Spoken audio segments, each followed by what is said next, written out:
Okay, this evening's talk, I've got another request. People are always giving requests about the talks, which is great because it means that I can aim the talk according to people's wishes. And the talk this evening is on guilt. Do you feel guilty for what you've done this last week? What have you been up to? Some monks can read minds, you know. Do you want to head for the door quickly? It's amazing that even though there are some monks who can read minds, and all these great monks I used to live with in Thailand, that some of them could read minds. It's great actually when it happens. That I'm just going to go off the track of guilt for a moment, because I was telling one of the young visitors to our monastery who wants to become a monk. He was having trouble with lust. And so I told him the occasion when Ajahn Chah read somebody's mind once. This is why you've got to be very, very careful travelling with great monks, because sometimes you do that. And that was that time that I was in the back of the car, and Ajahn Chah was in the passenger seat, being driven somewhere in Thailand. And in the back seat, together with myself, was a young American novice and a more senior American monk. And halfway in the journey, Ajahn Chah turned round. And he looked at this young American novice and said, which was translated into English as, "You're thinking about your girlfriend." And this poor American novice, his jaw dropped almost to the floor. Ajahn Chah had been reading his mind, and at one of the most embarrassing moments. And it was true, he'd been thinking about his girlfriend. And so Ajahn Chah laughed and said, "Doesn't matter, we can fix that." And some of you know what's coming. And so what? How can you fix that? And he said, "Look, you're in Thailand and your girlfriend is in the United States somewhere. It's a long distance away. Why don't you ask her to send something of hers? Something personal. Something which can remind you of her. So any time you feel lonely, you can look at that or get that out and remember her." And when I was translated, this American monk said, "Is that allowable for a monk to do that? Can you do that?" And I just said, "Oh yeah, that's okay. We're compassionate. This is like modern Buddhism." And he started to get interested. And so did we. We wondered what Ajahn Chah was up to. And the next thing Ajahn Chah said, in Thai, the American monk, the translator, just burst out laughing. It was really hysterical laughter. It took him about 5 minutes to calm down and actually translate what Ajahn Chah had said. And Ajahn Chah said, "Yeah, you can ask her to send something personal, something of hers. Ask her to send a little bottle of her shit. Then whenever you miss her, you can always open up the little bottle and you can think of her. That's my girlfriend." That's Ajahn Chah. He really got down to the point of things. And that can work for nuns and their boyfriends as well. This is not just gender specific. It's true, isn't it? Why do you ask for her, some of her dress or some of her perfume or some... Why not get something which will really remind you? That's monk's sense of humour. But the point was that sometimes people read your minds. And are you ready to have your minds read? When I used to go and visit these great monks, I was afraid. Because I thought maybe they'd catch me thinking about things I shouldn't be thinking about. One of the amazing things, though, about being around such great people was you felt so safe. You realised that if they did point out something to you, it wasn't to punish you or make you feel bad. It was actually to help you. Because there was no idea of punishment in Buddhism. It doesn't matter if you're messing around and doing silly things. You weren't being punished for it. And this actually is part of the difference in Buddhism with the Western ways of thinking, when it comes to punishing people for doing bad. Or rather punishing yourself for doing bad. Which is what we mean by guilt. There was actually no real place for guilt in Buddhism. There's remorse, but not guilt. And the difference between that remorse and the guilt is that remorse is there to help one grow, to learn, so one doesn't make the same mistake. But guilt is there to punish oneself, almost like revenge against oneself. As it is that we want to punish other people to get revenge. They hurt me, therefore I'm going to hurt them back. I'm going to give as good as I get. They deserve to be punished for what the terrible thing they did. How can they do that to me? I'll teach them. And that sort of attitude, which happens in many places in the world, you know just how that creates so much pain and so much difficulties in life. I remember reading in the newspaper about people going through divorces. You know how much we want to punish each other. It's his fault, it's her fault. I'm going to get back at him. What does she think she's doing? I remember this divorce which was going on in the US. This lady, she had the key to his apartment still. So she went in there on the weekend, knowing he was away. And she picked up the phone and she rang, I think, England, London. On the automatic time, at the first stroke he'll be 10 past 2 and 30 seconds. At the next stroke it'll be 10 past 2 and 40 seconds. And she left the phone off the hook all weekend. So this was this phone call which went on for about 48 hours and cost him about $5,000 in those days. Just out of spite. And that's actually sometimes the way we think to each other and think, just what a sad mind that is. You're doing that just to hurt somebody because you think they've hurt me, I've got to hurt them back. But that same attitude of like revenge was actually pointed out by the Buddha so many times. Hatred doesn't cease with hatred. Ill will, harm doesn't cease with more ill will and harm. If someone's harmed you and hurt you, treated you wrong, treated you badly, then we got, like in Buddhism, we've got karma. Karma will sort it out. If they've done something really mean and horrible to you, you don't need to punish them. Karma will sort it out. If you're a Christian, God will fix it. If you're a Muslim, the Allah will fix it. So you don't need to be the fixer to teach them a lesson. And if you don't believe in any of that, if you're a psychologist, you know they'll have to be in therapy for years for what they've done to you. So sooner or later it gets back to them. So you don't need to be the punisher. That's why we have this beautiful compassion of forgiveness. Doesn't matter what a person has done. Your job, your part of the thing is actually to forgive and let go. And let karma, let therapy take its toll and sort out the thing. And that's the same with yourself as well. We look at ourselves sometimes and we treat ourselves even harder than we treat others. I've done something wrong, therefore I need to be punished. That's what guilt is all about. Punishing oneself for something one's done in the past. As I mentioned before, that the guilt, we know, is a word which comes from the law. When somebody has committed a crime and they're found guilty, what happens next?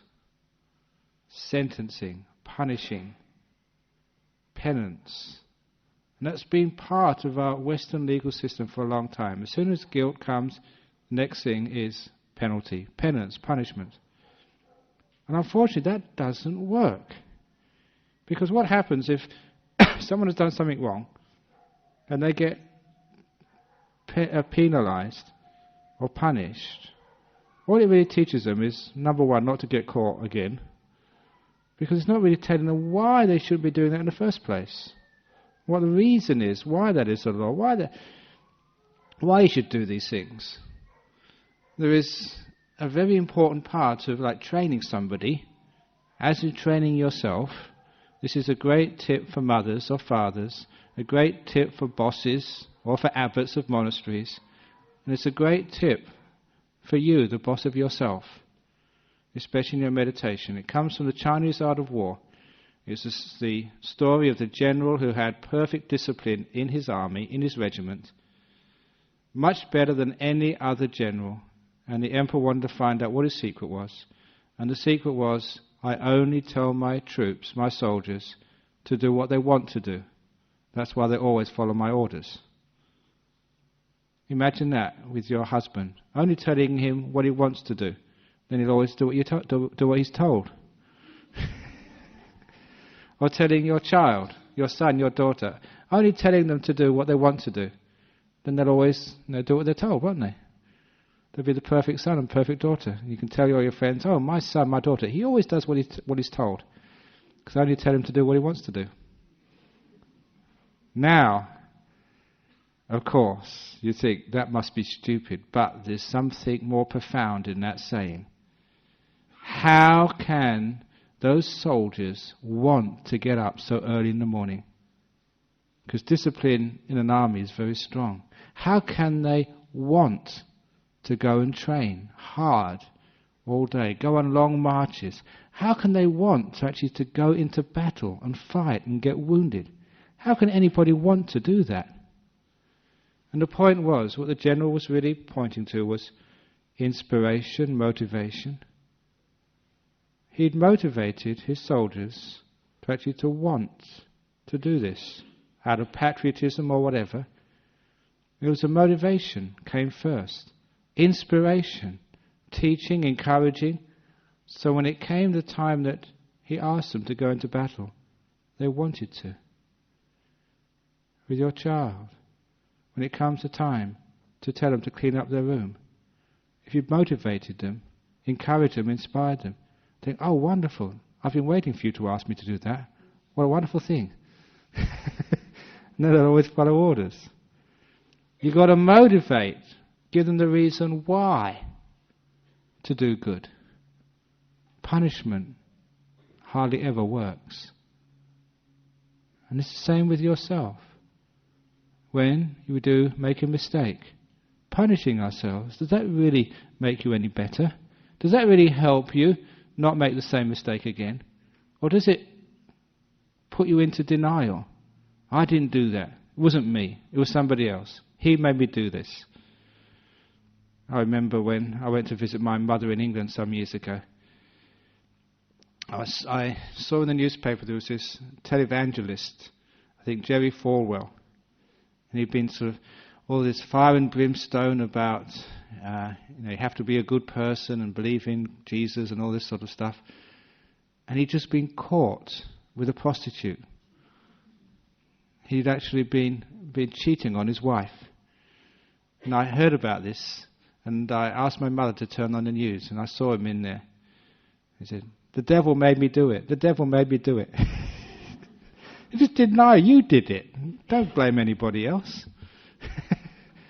But isn't it the case that so often we sort of, when we have guilt, or when we have this guilt as part of our response to our mistakes, so often we just blame somebody else. We're not really getting to the heart of things. Punishment just makes us actually push the blame onto somebody else. It's his fault, it's her fault, it's somebody else's fault, it's the government's fault. And this is all part of the guilt thing and the punishment thing.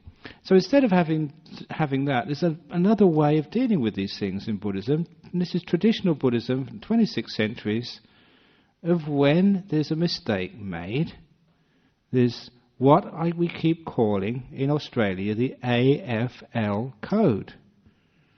Acknowledge, forgive, learn.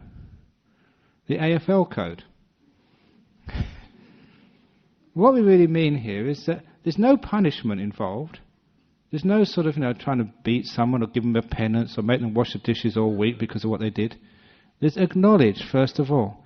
And acknowledging is half the battle. When there's guilt, so often, because of the fear of punishment and the fear of guilt, we just don't even acknowledge what we've done. Sometimes we can't even see it. What have I done? Why me? One of the prisoners I used to go and see in jail, he told me he only robs houses, he doesn't rob people. You see how we shift it away from actually what we're really doing? Sort of, so they were poor. They were rich, I was poor, why not? So it's not actually, it's shifting the burden. This is what happens when we have this punishment business. We don't even acknowledge what's actually happening.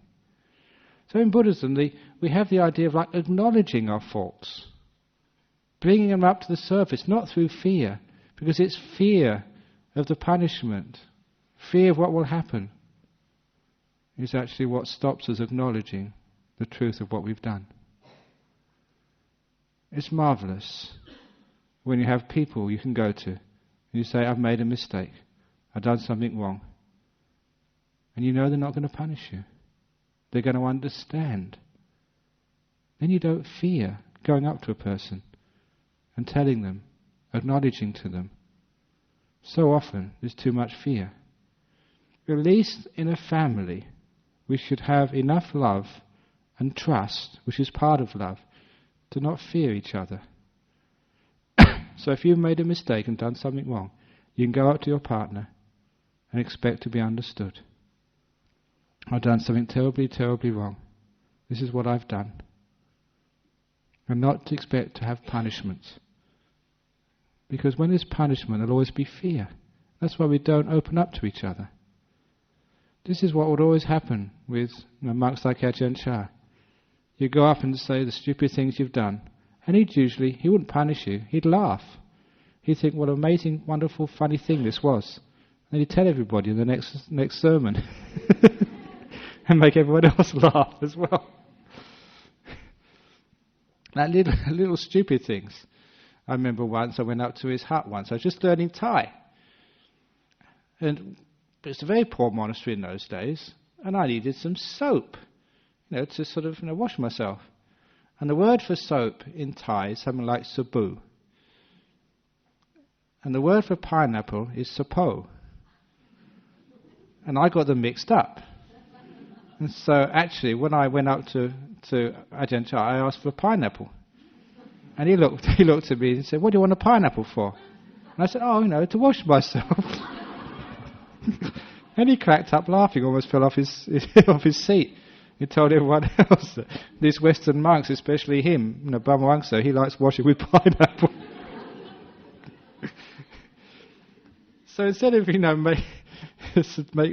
telling you to go back or punishing you or whatever, he just made a big joke about it, and it was just so funny. And I learned the difference between soap and pineapple as a result. So first of all, it's like acknowledging, bringing it up to the surface. And it's an important thing to be able to do that. So much of the pain of our life, the mistakes of our life, we hide. We can't tell anybody about that. That's why we have confessors.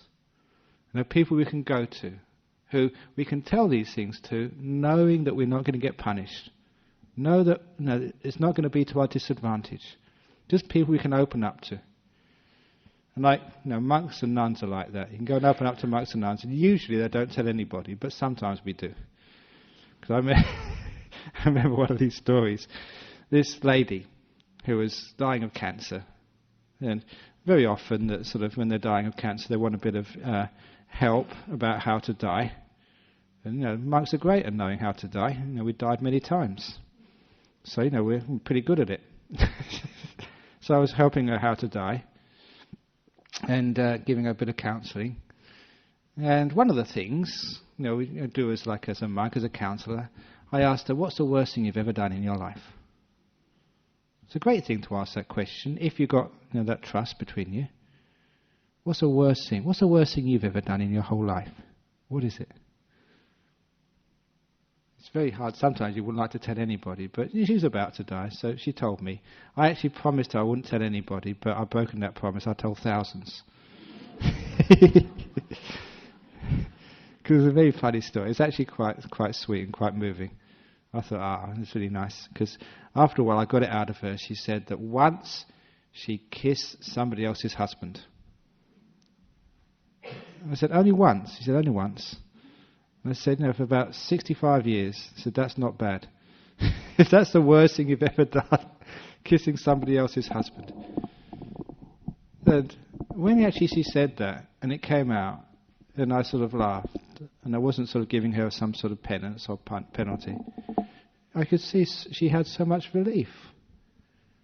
Because, she was so afraid of that it was something terribly, terribly wrong, that she was hiding that inside of herself. And it was part of her she would never acknowledge and never be at peace with. And as soon as she acknowledged it by telling me, straight away there was a sense of forgiveness there. It was realizing it wasn't that bad what she'd done. And she could let go and be at peace. So she could die peacefully. And this is what happens sometimes. There's some things inside of us which we've suppressed, beaten down. It's those things we feel guilty about. And sometimes the guilt is so deep inside of us, we're not quite sure why we feel guilty. We haven't even acknowledged the reason why, but guilt has built up over the years and we feel basically guilty, but we're not really sure why. The problem is, once there's guilt, there's the punishment there, and that punishment is not wanting to be happy, not deserving happiness. Why should I be happy when I feel so guilty? And this is the big problem. Why aren't more people happy? Happiness is out there. Why not be happy? One of the main reasons why people aren't happy is because they don't think they deserve to be happy. Once, one of the nuns, not the nuns here, this nun was only visiting, she was talking to me about her meditation. We talk about very deep meditation here, get into bliss states, wonderful states, the most extreme happiness you could imagine. She got so close once, and I was sort of talking to her about her meditation, giving her some instructions, and she said she got so close, it was like the doors were completely open to her, but she couldn't go further because the thought came up, I don't deserve such happiness. And the doors to deep meditation closed straight away. And that was a symptom which I've come across with so many other people in this world. Happiness is almost right there for the taking. And something deep psychologically inside of us think, I don't deserve happiness. Therefore I'm not going to take it. It can't be right. Happiness comes to our door, knocking, and we don't allow it in because of guilt. And that's so sad that it's great to give a talk on guilt. Acknowledge what you've done wrong. Build it up to the surface so you haven't got this suppressed sort of backlog of fear and punishing oneself. One of the friends, the Buddhists, I haven't seen him for quite a while now, but he told me that he was brought up in Sydney, and that Sydney, sort of being on this beautiful bay and all these inlets, he was playing with one of his friends who lived next door on a pier. Just for a joke, as boys being boys, he pushed his best friend into the water. Unfortunately, the boy drowned. He'd killed his best friend. He was only about 6 years old or 5 years old at the time. And he had to face the next door neighbours, the parents of this young boy who he'd killed. And he said he felt so terrible seeing the pain he'd caused, seeing the deep, imagine like losing a sort of 5 or 6 year old son. And he couldn't get away with that, he was next door. And seeing just the pain for so long, after he felt terrible, he had all this amazing guilt inside of him. Even though the parents told him, look, it wasn't your fault, you didn't mean to kill him, it was just boys playing, that's all. But he couldn't let that go. And because he couldn't let that go, he never did well at school, even though he was a very intelligent man, and he could never really have a good relationship. Why? Because he thought if he'd done that to somebody else, he didn't deserve to be happy. He didn't deserve peace, he didn't deserve joy. He punished himself for years. And that's why he didn't do well at school, didn't have a happy school time at all. But he said once that it came the time he was 16 or 17 or something, and he just realized, almost like an insight, an understanding came to him. he didn't need to feel guilty anymore. He understood what guilt was really about and how it was like a cancer eating at his happiness. It didn't help the boy who died. His guilt didn't help the parents. It certainly didn't help himself. It just made one more miserable person in the world. One more maladjusted student in the school. And so he managed to forgive himself, understanding the reason why. It was for the happiness of himself and the happiness of everybody else to let go of guilt. It was the most compassionate, worthwhile thing to do. And that's important that we remember that. Because sometimes we think, oh, I must feel guilty. If I forgive myself, that won't help anybody, we think. I've got to punish myself as a service for the rest of humanity. But please understand, it doesn't help anyone by you not being happy, by you punishing yourself. Who does it help? Who does it serve? What purpose does it fulfill? You certainly don't become a better person. Guilty people have so much unhappiness inside of them because they're punishing themselves. They tend to do bad things again and again and again. A lot of times we do bad things because of unhappiness. Because of unhappiness, we say terrible things to others. Because of unhappiness, we do cruel things to others. As a happy person, can you ever speak ill of another? If you're happy, you can only help and be kind to others. Look, every time you've done something mean and spiteful, how do you feel? Where's that come from? It's all come from unhappiness inside. That's why I understand when someone's spiteful to me, if they're mean to me, if they're cruel to me, I think, poor thing, they must be suffering today. I never think of what they're saying. I think of where they're coming from. I don't really think about what they're doing to me. I think of the pain which must be in their heart they can do something like that. Because I know you can only do mean things when you're unhappy. And this is what happens through guilt. You make yourself more unhappy, so you make yourself do more bad things. And you get guilt upon guilt upon guilt because you're always doing bad things and stupid things.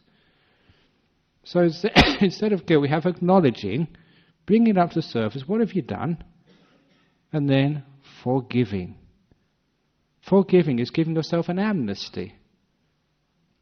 But first of all, you have to acknowledge. That's why in Buddhism, for the monks, if ever we break any of the rules of monks, all we do is go up to another monk and we just say, I've done such and such a thing. I've had a cake in the afternoon. You're not supposed to eat in the afternoon. And all the monk would say, okay, I acknowledge that. I'll do better next time. Share it with me. No, they don't say that. They don't say that.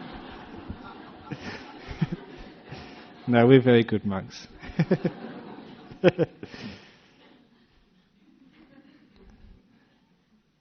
And what we actually say, this is even the time of the Buddha. The people actually tried to kill the Buddha. And these assassins came up to the Buddha. They were sort of paid by somebody to kill the Buddha. And when these assassins came up with their swords, a Buddha is just such a kind, soft, beautiful person. You can't bring yourself to kill somebody like that. When they came up to sort of try and kill the Buddha, they sort of got all softened and got all woozy, and they sort of said, "I'm sorry, I shouldn't have even thought about killing you." And what the Buddha, they actually asked forgiveness. They said, "I'm sorry." And all the Buddha did was say, anyone who acknowledges their faults, asks forgiveness, and aspires to do better next time, because that's called growth. That's how we grow in Buddhism. That's how we grow in psychology. That's how we grow as human beings. We acknowledge, we forgive, and try and do better. We learn from it. And so all these people who were trying to kill the Buddha, the assassins, he just forgave them. He didn't dob them into the police and get them arrested. He just acknowledged their faults, forgave them, and said, learn from this. Understand what it's like to want to kill somebody and what's happening. Don't punish yourself, but learn from it. Like somebody asked me today, their just 15-year-old son got caught for stealing Please don't make him feel guilty about what he's done. Because guilty would make him feel really rotten about himself, think he's like hopeless and useless and a bad person. If he thinks he's a bad person, he'll become a bad person. You know that story about those, I keep on saying about those two types of school children? Two classes, very quickly, two classes of kids, gave them the same exam at the end of the year, split the classes into two separate classes. The person who came first came in one class, second and third went in the other class, fourth and fifth went in the same class as the kid who came top. They split the children up into two equal classes. They gave them equally capable teachers, rooms in the school with equal resources, made everything equal as possible except for one thing. They called one Class A and the other one Class B. Even though they were absolutely equal from the exam, they just gave them a different name, Class A and Class B. And it was only the headmistress and a couple of psychologists knew this. So even the teachers, for 1 year, they were teaching some children in Class A, and they assumed that Class A was the top half of the year's exam. So they taught 30 of those kids as Class A kids, and they taught the others as Class B kids. The Class A kids were told by their parents, "Oh, you've done very well. Actually, you've been so lazy, I don't know how you've done so well, but never mind, here's some extra pocket money." And the ones in Class B, "Do better next year, otherwise or else." The parents treated half the kids as Class A and half the kids as Class B, as if Class B was the worst. And even the kids began to think of themselves as Class A children or Class B children. To the point where, after 1 year, they gave the children an exam again. And as you would probably surmise, the children in Class A did so much better than the children in Class B, as if they were indeed the top half. It was a very, very devastating experiment done in educational psychology against the idea of streaming. When actually you do stream kids into Class A and Class B, they actually become Class A kids, or they become Class B children. Which is why, if you're guilty, you feel that guilt, you become that offence, you become a Class B person. This is why judging, and that's where guilt comes from, judging, really it can be so mean, so destructive of people's growth and happiness. What we do here is actually, okay, you've made a fault, so what? Now learn from it, grow from it. And even if a person has actually stolen as a kid, please acknowledge that. Make sure that child knows what they've done, but no punishment, forgive. I remember reading this story, another story, of a Buddhist who was actually growing up in the United States some years ago, many years ago. He'd lied to his father, and his father was dragging him to the bathroom to beat him with the razor strop. And the boy was just confused. He'd lied, he'd made a mistake, but why was his father going to cause so much pain to him? Fortunately, his grandfather was in the house. His grandfather saw what was going on and told his father, the grandfather's son, "Stop, don't do that." And the father said, "This is what you used to do to me when I lied. I'm doing it to my son now." And the grandfather said, "I was wrong. Go away." He sent his son away. The father of this boy was about to be whipped. Sent the father away and took this little son and just gave him the biggest hug of his life. And the two of them cried. And he never lied to his father again. That is a way to learn. You don't need to whip people, to beat people, to punish people. He knew he'd made a mistake. He needed to acknowledge, have forgiveness, and learn from this. That's how we learn. My own father would tell me, I remember this, he was a great man. He was very poor, You know, the old joker used to say that we'd always leave our door open, hoping that some burglar would come in and leave us something.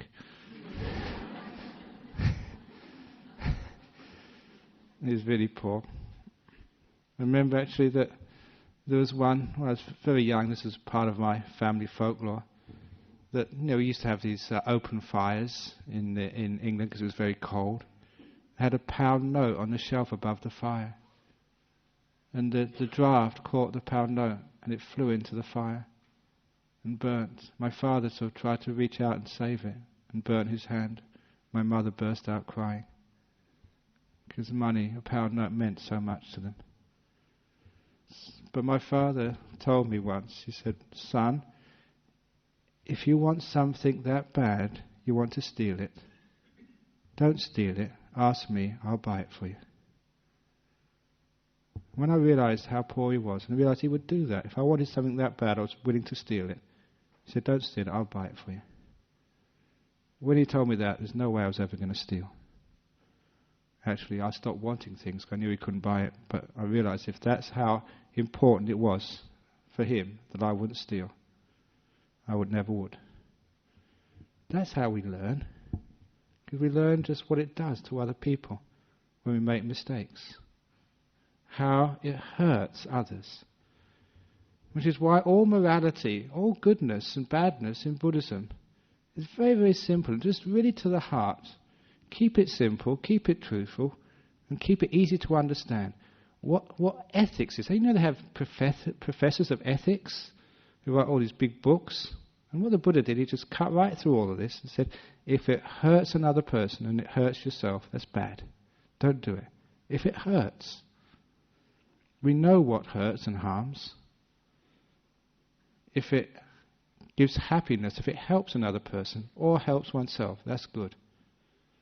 That's basic of ethics. So all we really need to do, if we've done something bad, we need to know how it hurts others. If I stole, how it would hurt my father, how it would hurt my mum, how it would hurt the owner of that goods who I stole it from. When I know how much it hurts, I acknowledge that, I understand it. How can I ever steal? How can I ever hurt myself and hurt others? How can I really hurt the people who love me? What we're really doing there, we're following that great general in the Chinese army. You motivate, inspire, encourage, teach people why one shouldn't do these things. Not through punishment. We understand, I don't want to hurt anybody, I don't want to hurt myself. And that's where ethics come from. We're motivated and encouraged never, never to want to hurt another person. Encouraged, wanting to help another person. Because helping another person, being kind, being compassionate, being generous is happiness. Hurting is depression, is unhappiness. So when we understand this, we don't need to use punishment to teach people. We use acknowledgement, understanding, learning. When we're learning, we don't actually be goody-goodies because we're afraid of getting caught. We're actually goody-goodies because we understand why one shouldn't actually harm another person.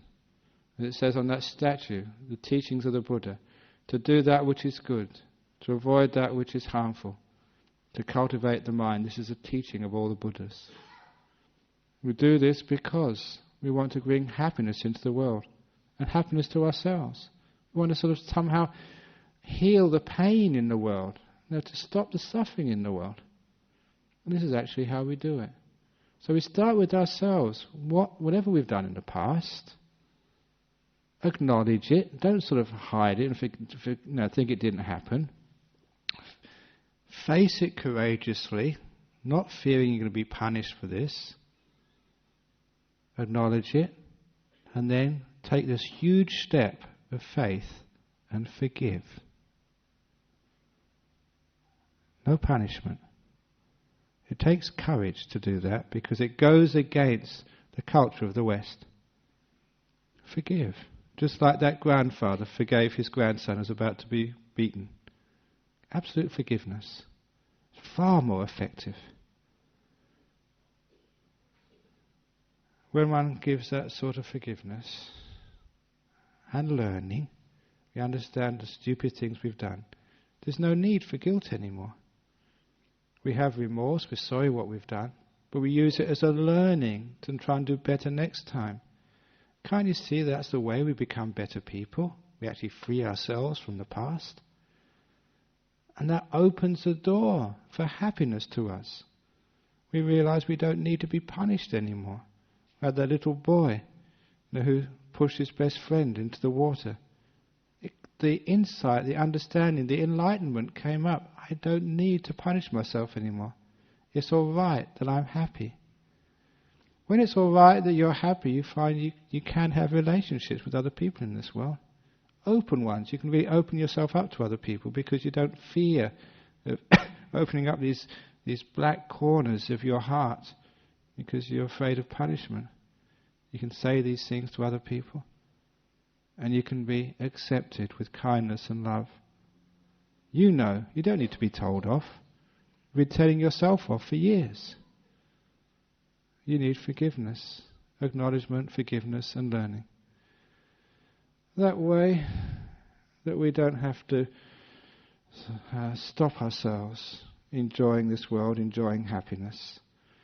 So instead of actually allowing sort of guilt to keep on going on in our community and giving it as our inheritance to other people and thinking you have to feel guilty about this, do you feel bad about this, do you feel bad about this, and only allowing a person off the hook if they feel bad about it.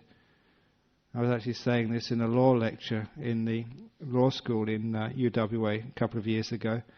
I say that as a Buddhist, they get in big trouble, even bigger trouble than others if they get sort of sentenced.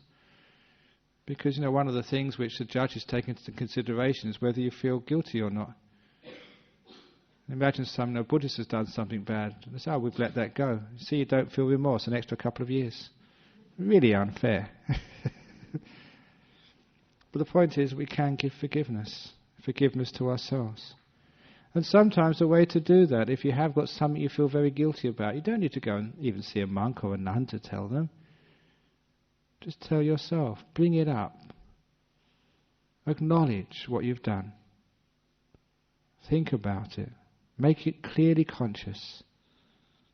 And then do an act of forgiveness by saying to yourself, whatever I've done by body, speech or mind, intentional or unintentional, which has hurt or harmed somebody else, I ask forgiveness and I give myself forgiveness. I will learn from this. I will use it as what I call like dung, fertilizer for the garden of my heart. I will grow from this. I will learn from this. And that way you can use all those experiences, all those mistakes, to become a better human being, not a worse one. We want more happy people in this world, not more miserable ones. We don't need to punish people. Punishing people by putting them into jails, we all know that jails don't work. So don't put yourself in the jail of guilt. Give yourself that freedom to let go of the past. So whatever you've done in the past, one of the worst things which I did in the past, it may seem silly to you, but as a student, trying to get a few extra pounds to help with my studies, I started selling encyclopedias from door to door, children's encyclopedias. It was all just based on a bunch of lies, basically. And I went out selling these encyclopedias. And the worst thing which happened was I sold one. And there was this poor little family. They just had like a child.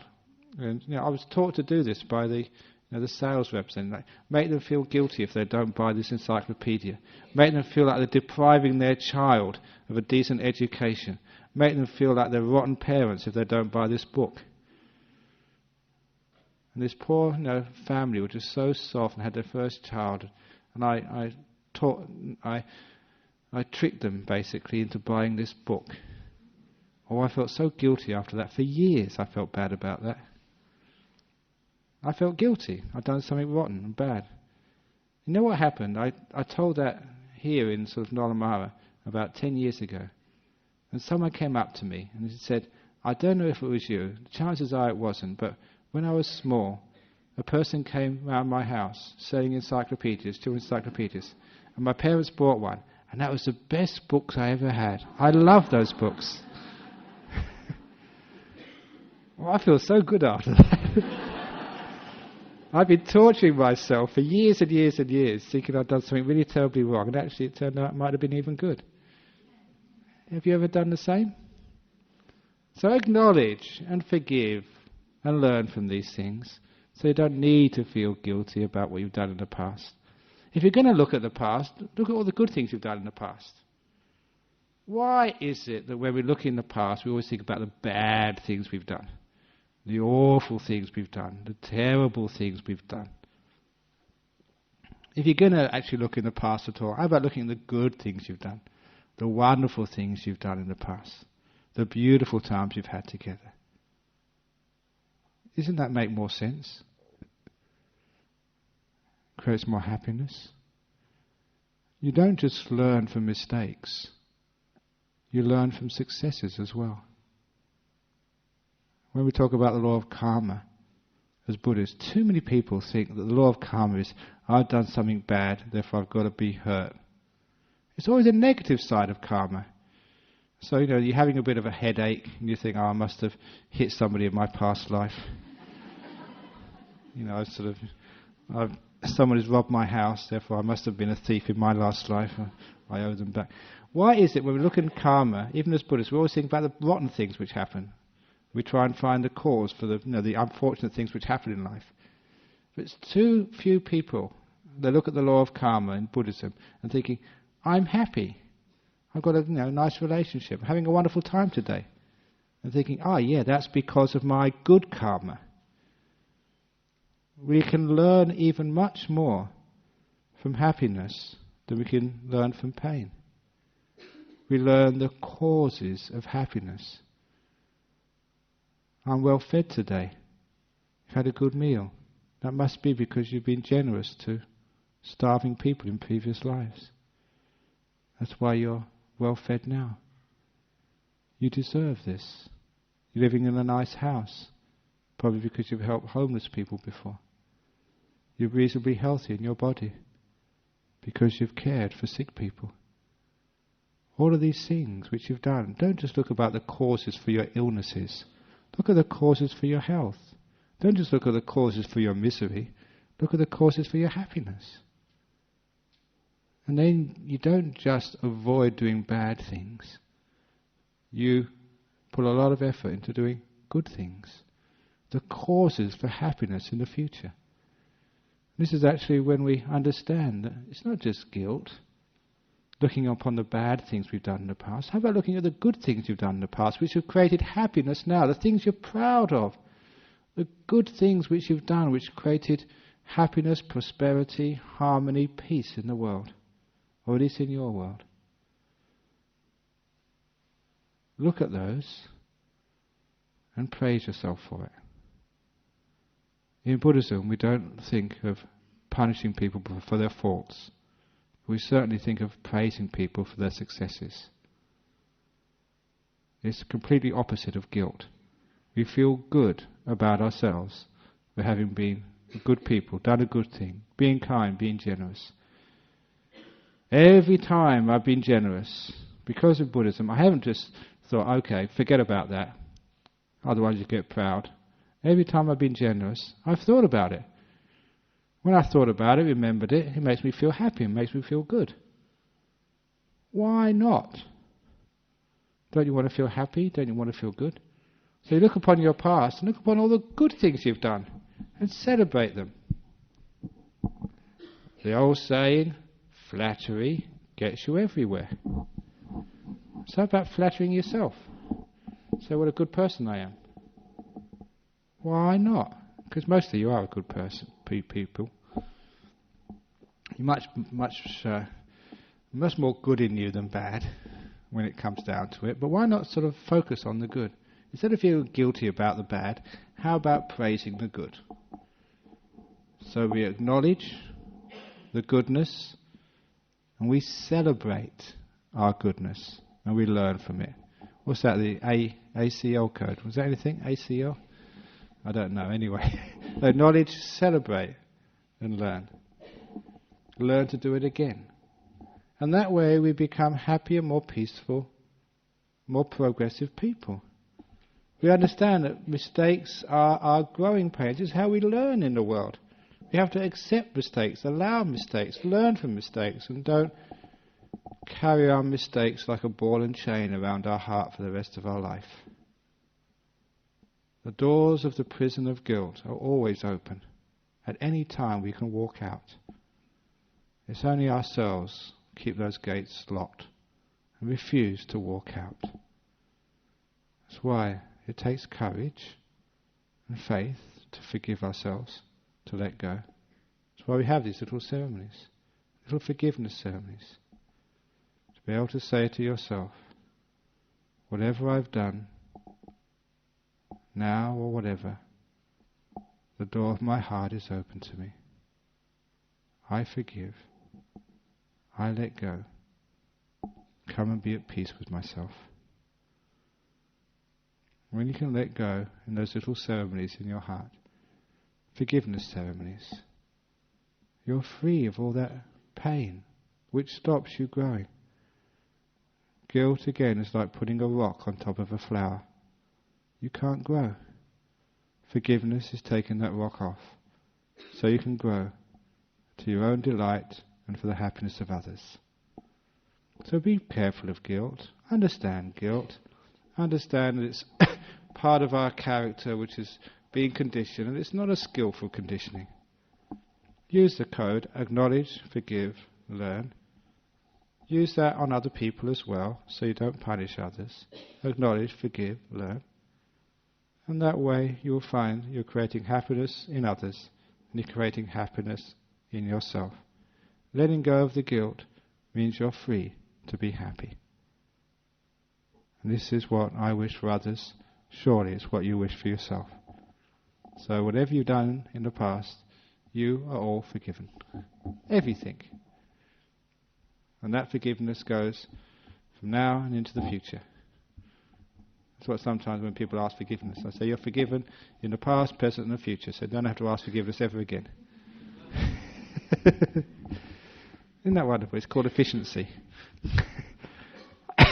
So that's a little talk this evening on forgiveness, the end of guilt, acknowledge, forgive and learn. And may you all be happy, and may you all give yourself permission to be happy. That makes me happy to see you happy. So, has anyone got any questions about this evening's talk? Yeah, one come up very quickly. Okay. Well, first of all, let them acknowledge what they're doing. Take them aside. What are you doing that for? Because what's the point of actually going to university? It's not to learn how to cheat. It's actually to learn how to actually, to get that knowledge, so you can take that into the workforce, and actually, so you can actually be empowered. And getting other people's information is not going to empower you at all. So tell them why they shouldn't teach, why they shouldn't cheat, rather. Why they shouldn't cheat. Find out, so that you're teaching them the why. And obviously, you've got your responsibilities and duties as a teacher. There's rules you have to keep. So if they cheat, they have to do the exam again, or they have to fail them or something, whatever. But don't just punish them and just leave it at that. Try and explain and motivate them so they don't do it again. Unfortunately, our system, it rewards people who pass exams rather than people who learn what the exams are supposed to be testing. And that's one of the faults of our system. It'd be great if we we used to have this graffiti at Cambridge, that exams kill by degrees, it said. It's a very, very neat little saying. And it does sometimes. That's why, it's better this time when there's continuous assessment, and sometimes the lecturers assess you because of the whole work you've done throughout the whole year, and it's not just on one exam, so it's harder to cheat. But if you do find it, they've got to take responsibility for that. You've got your laws and what you can do. If it's at all possible to turn a blind eye, if it's at all possible, and just tell them, look, please don't do this again. This is why I'm putting myself on the line here, by sort of turning a blind eye.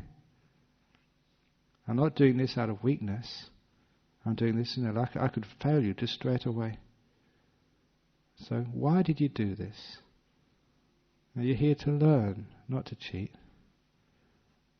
See if you can actually find a different way than always just the same way of just punishing and stuff like that. That's what I would do anyway. Well, it's come to a place like this for a start, because you hear people actually go up and say, it's all right not to feel guilty.